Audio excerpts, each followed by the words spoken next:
Apa arti upasaka upasika?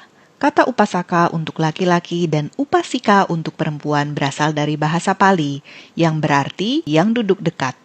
Bukan hanya dekat secara fisik tetapi dekat secara hati dengan Buddha, Dhamma, dan Sangha. Artinya, seorang upasaka dan upasika adalah orang yang telah pergi ke perlindungan Buddha, Dhamma, Sangha. Makna pergi ke perlindungan adalah sebagai langkah pertama dalam jalan kecerahan, menanam benih bertemu Triratna dalam kehidupan selanjutnya, bukan percaya belaka atau karena takut, yakin sepenuh hati dan bijak kepada Triratna sebagai tujuan dan cara hidup, menghidupkan sifat Triratna di dalam diri. Duduk dekat juga berarti membuka hati, mau mendengar dan bertumbuh menjadi lebih baik. Menjadi upasaka atau upasika bukan soal status, tapi soal kedekatan batin dengan kewelasan dan kebijaksanaan. Sudahkah kita duduk dekat dengan Buddha, Dhamma, Sangha?